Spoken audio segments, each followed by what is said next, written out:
Hello everybody. Did you ever send an email to somebody random that you don't know asking for a referral on LinkedIn and you never heard back from them? Well, that happened to me a lot of times. If that happened to you, and if you want to improve your approach towards asking people for referrals, for support, this video is for you. Please do click on that like button and share it in your network because there might be somebody who is seeking out for those referrals in your network as well. So let's start and divide this video into 4 parts. The first part is who is that person that you should connect with? And the second thing is what is the process that you need to follow? Well, you know the process so far is type out a nice email, send it to that person and boom, just wait for that person.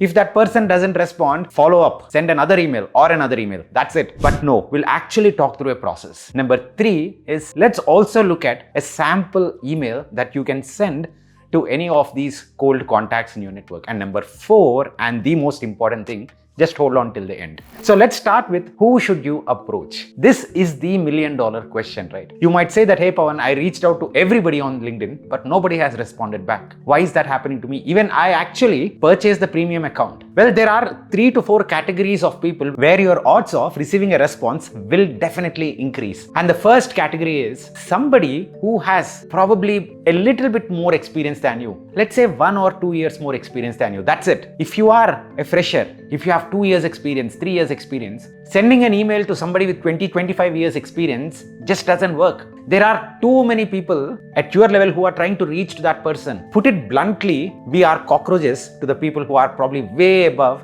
the corporate ladder compared to us. So we need to be strategic in terms of not wasting our time and reaching out to those people probably just a bit senior than us. This is one good way of ensuring that, hey, there is at least a response. Help, that's secondary. The second type of audience that you should look at is there has to be some personal connect. That personal connect can come from, hey, they are your high school senior or your college senior or university senior, whoever it is, or junior for that matter. Now that connect establishment is very, very critical. And you will see in the sample email that we'll write, I would usually prefer to talk about that connection in the first line. Now, please don't tell that, hey Pavan, my name is Abhishek and one of your contacts, Kaushik, is my best friend. Well, if you see my LinkedIn, I have more than 250,000, 2.5 lakh followers. There is a very high probability that I don't know Kaushik personally. So only if you know that person or if you know that person's friend very closely, then say that, hey, I know I got your contact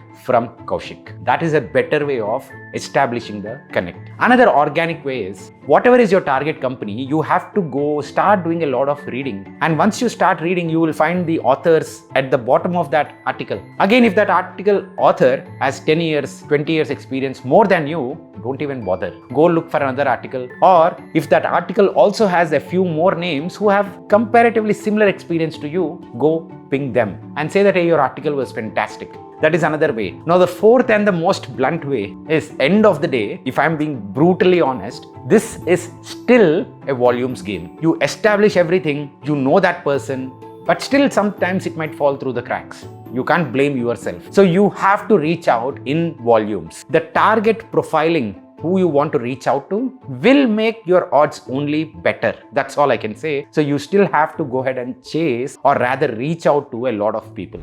Now, what is the process that you need to follow for this? The first step in this process is make sure that you are not in a rush with respect to referrals. If you are looking for a job tomorrow or the day after, then probably this process is not at all for you. Let me be again very, very honest. The other way is this is actually a passive way of searching for jobs. If you find a job ID on Naukri or LinkedIn, then you can say to that employee in that company, hey, can you please refer me for this particular job ID? Then at least that person might get referral bonus. So let's not take out money from the equation, both for you and somebody who is also referring. So just putting that aside, it is not advised to ask for a referral on day 1 of the conversation. You have to establish connect and you have to tell, hey, I'm reaching out to you. I want to learn from you. These are the ABCD things that I would like to talk to you, so on and so forth. Asking for referral comes little later. The second step in the process is if there is a way in which you can add value to that individual. And that is the reason why picking out the right target is important. You can't add value to probably somebody who is 10-20 years experience more than you, but you can add value somebody who is around your own experience level. And you can say, hey,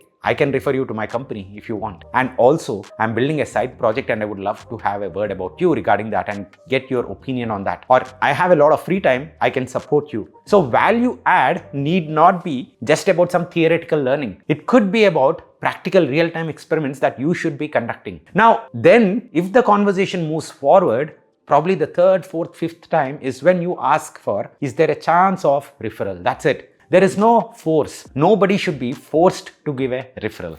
Now, the third point is about a sample email that you have to send to somebody who you want to reach out to. And this is how I would reach out to anybody. Hello Abhishek, my name is Pavan Sathiraju and I'm establishing my credentials right away. My name is Pavan Sathiraju. I'm a graduate from INSEAD. I went to NIT Rourkela as well. And I worked at Mu Sigma and McKinsey for most of my corporate career. Now I'm into the startup space and I run 2 startups which are profitable. I got your contact from Kaushik, who is a very good friend of mine, and he said I should definitely have a word with you. He speaks very high about you, and that is reflected in your posts as well. Now I'm giving credit. You are seeking something from somebody, so let them know that you think highly about them. If you don't think that person is actually aspirational, then don't even reach out to them. That's the first point. So you have to add what you really like about them. Being explicit is extremely important. And then you can conclude with, and thank you so much. I would love to schedule a quick 15-minute conversation with you over the next 2 weeks. If it is possible, do let me know. I would love to know more about your job and what you do. That's it. Now there are 3 components in this sample email. The first one, your introduction. The second one, talking about the other person. And the third one, the reason. And in the reason as well, you are speaking about logistics. Hey, when to meet, how to meet, 15 minutes, more than enough.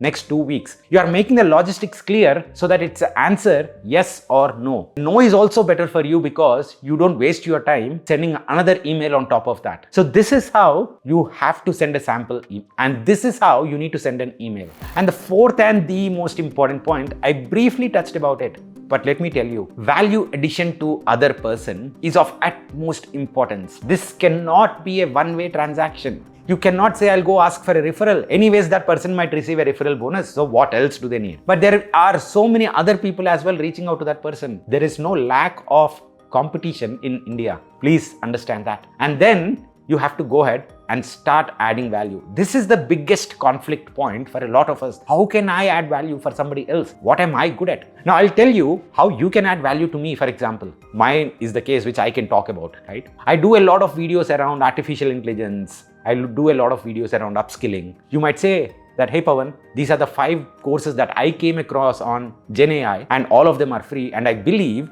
you should actually share it with your larger community. Boom. That's a good value addition for me. How long would it take for you probably to do this search?